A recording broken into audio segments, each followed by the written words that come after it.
Good day. I am John James I. DUMALI from Med24C, and this is my report for NSTP 2 entitled My Community with DRRM Blueprint. In this presentation, I will share what I learned about disaster risk reduction and management, assess the hazard and vulnerabilities in Pasay City, and propose strategies to make our community safer and more resilient. In the NSTP video presented by Dr. Alfredo Maharlagmay, I learned that disasters do not simply happen because of natural hazard. A disaster occurs when a hazard, such as typhoon, flood, or earthquake, strikes a community that is exposed and vulnerable. Let me define some key concepts. A disaster is a serious disruption that causes loss of lives, damage property, and affects people's livelihood. A hazard is any potential threat, whether natural or man-made, that can cause harm. Exposure refers to people, properties, and activities that are located in areas where hazard may strike. Vulnerability means the weaknesses in a community, such as unsafe housing, lack of resources, or poor awareness, that make it more likely to suffer severe impacts. I also learned about the 4 pillars of DRRM: prevention and mitigation, actions to reduce risk before disaster occur, such as building flood barriers or strengthening infrastructure.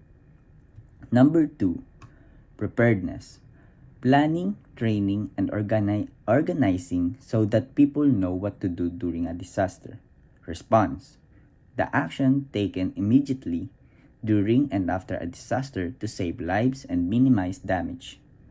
4, rehabilitation and recovery, restoring normal conditions and rebuilding communities after a disaster. The most important lesson is that disaster can be prevented or lessened if communities are proactive, rather than simply reacting after something bad happens.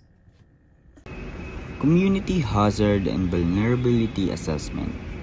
My community is Pasay City, a highly urbanized area in Metro Manila. It is a major center of commerce and transportation, but its location and population density also make it prone to various hazards. Here are the 3 major hazards Pasay City faces. 1 is flooding, caused by heavy rainfall, poor drainage, and storm surges from Manila Bay. 2 is earthquakes, because Metro Manila is near several active fault lines, putting buildings and residents at risk. And lastly, typhoons. Strong winds and heavy rain frequently affect Pasay during the rainy season. Our vulnerabilities include physical. Many older houses and buildings, narrow streets, and insufficient drainage increase the impact of floods. Social. The presence of elderly residents, people with disability, and communities with limited disaster awareness makes emergency evacuation more difficult. Economic. Some families have low income, which limit their ability to recover quickly after disasters. Environmental. Clogged waterways and lack of green spaces makes flooding worse because water has nowhere to flow. DRRM strategies. To make Pasay City safer, I propose 2 strategies that align with different DRRM pillars. First, for prevention and mitigation, organize a regular citywide drainage, clean up and install flood barriers in flood-prone areas. This helps reduce water build-up during heavy rains and minimize flood damage before it even happens. By removing garbage and ensuring that drainage canals are clear, the risk of flooding can be significantly lower.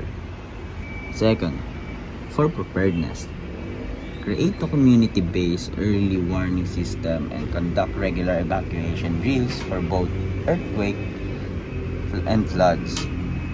These ensure that residents, especially vulnerable groups, know where to go and what to do during emergency by practicing evacuation routes and using alarm system or text alerts. We can save lives and avoid panic when real disasters strike.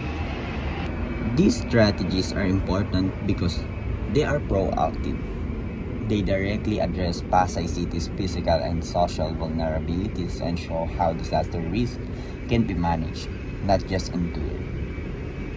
In conclusion, disaster risk reduction and management is about taking responsibility as a community by applying proactive measures like drainage improvement and early warning systems.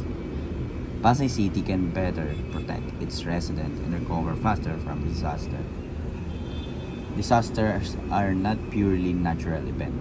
They are a result of unpreparedness, but with the right strategies, we can reduce risk, save lives, and build a safer, stronger, and more resilient Pasay City.